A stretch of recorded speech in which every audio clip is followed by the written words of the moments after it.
Today, doing the heavy lifting on the economic stage is our keynote speaker, and his name is Craig Alexander, Senior Vice President and Chief Economist for TD Bank.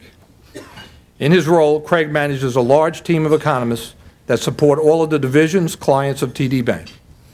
TD Bank is the second largest bank in Canada and the 8th largest bank in the United States.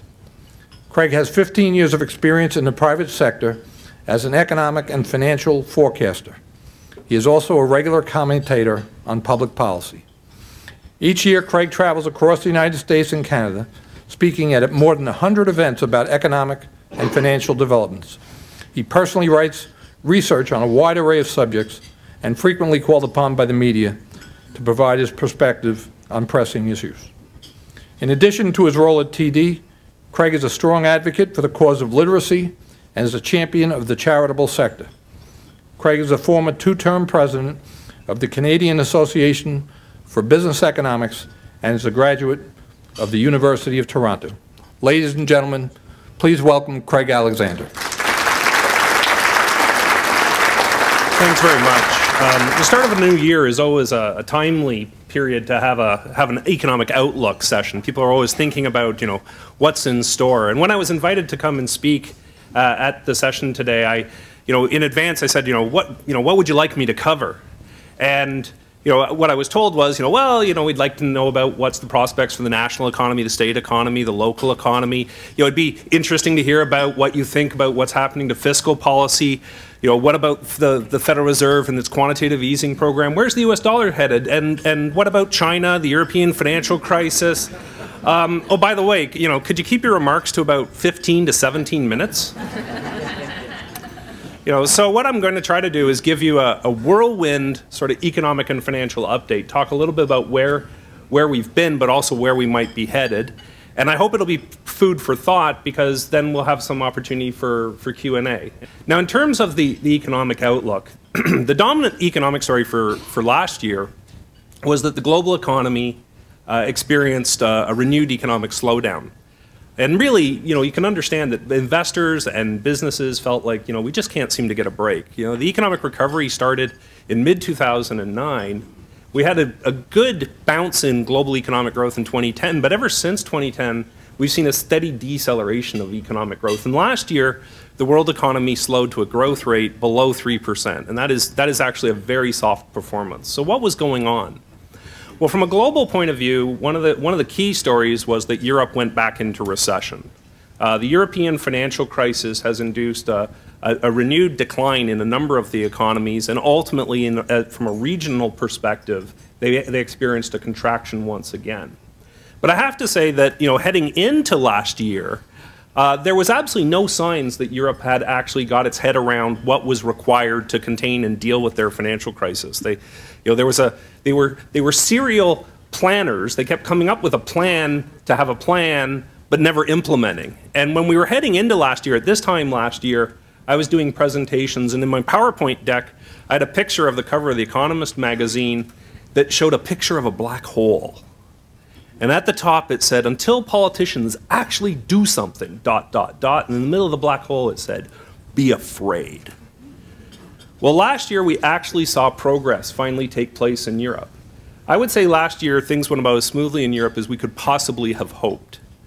Europe recognized that what they needed to do was address the fact that their banks are extraordinarily weak and are very vulnerable to the possibility of debt default. So Europe started making progress towards a banking union. They've also recognized that ultimately, to get out of the financial crisis, they ultimately have to have a fiscal union as well. Now, this is not going to go very quickly on either front. It's going to take a long time for Europe to implement both a banking and fiscal union. But the good news is that they are headed in the right direction. And financial markets took enormous heart from when the European Central Bank announced that it would do whatever was required to preserve the euro. Think about the challenge they're facing. The economies that are at risk of defaulting on their debt are experiencing very deep recessions. The unemployment rate in Greece is 25%. The unemployment rate amongst youth is 52%. The economy's been contracting for 6 years. And at the same time, they're being asked to raise taxes, cut spending, and take away benefits they gave their people. And the problem is, if your economy is already contracting and you tighten fiscal policy, you actually make the decline deeper, and that means that fiscal rebalancing is even more difficult. So ultimately, countries like Greece, Portugal, Spain are going to require financial aid from the other members while they go through this process of fiscal rebalancing. So here's the challenge. What you're asking is for German politicians to sign up for an agreement that they're going to take tax revenues they collect from their constituents, and they're going to transfer it to countries like Greece, Portugal, and Spain on an ongoing basis for an indefinite length of time. You can just imagine how popular this is. Right? And Germany has an election coming in September of this year. Now, on the other hand, you have the countries that are receiving the financial aid. And at the end of the day, if they are going to receive that financial aid, they have to basically allow Germany to dictate to them what they can and can't do with their finances, because Germany is going to provide the lion's share of that financial aid. Right? That means that politicians in the recipient countries have to give up sovereignty to the Germans. Right? Europe has fought wars over things like this. Right? So here's the question. How do you make a politician do something they don't want to do? The answer is you have a financial crisis. The financial crisis is the gun up against the head that says, I don't care what you want to do, this is what you have to do if you want the euro to survive. And as a consequence, this is a very hard message for people to hear, the financial crisis in Europe has to continue. Because the financial crisis is what is actually pushing Europe to put in place the policies that ultimately gets them out of the crisis at the end of the day. So it's a very tough message, but ultimately what we've seen in Europe is that the odds of the worst case scenario of them losing control over this have materially diminished. The ECB does stand ready to do what's necessary to preserve the euro, but it's not going to be a smooth path, and that means we're probably going to see volatility in financial markets related to Europe. On the global scene, another dominant story was the fact that emerging markets have slowed down. Emerging market economies were the lion's share of global growth in recent years, and we saw a very significant moderation of growth. So China, that was growing at north of 10%, is now growing at something below 8%.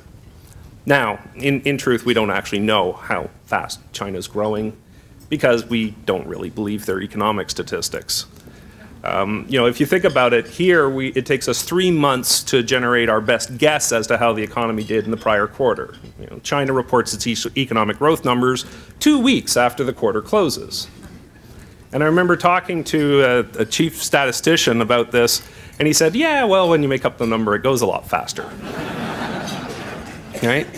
And when you look at the rest of East Asia and Southeast Asia, and you look at the deceleration their economies have had, it suggests that China is actually growing at a weaker pace than the official statistics show. But nevertheless, I'm actually quite optimistic that China is in fact going to have a soft landing, because it is a command and control economy, and the levers are already being pushed towards growth. They've just gone through a leadership change. The new leader will want to exert his authority, and once it is settled, then we will likely see additional stimulus and Chinese economic growth improving. The one thing I would stress, though, is we're probably not going back to the days of 9 to 10% growth. Given the fact that that was inflationary, odds are China is going to be growing in the 7 to 8% range for quite some time. That's slower than we had in the past, but it's still a very robust rate of growth. And I think we are going to see stronger growth in places like Brazil and India. So emerging markets are going to continue to be the primary driver of global growth.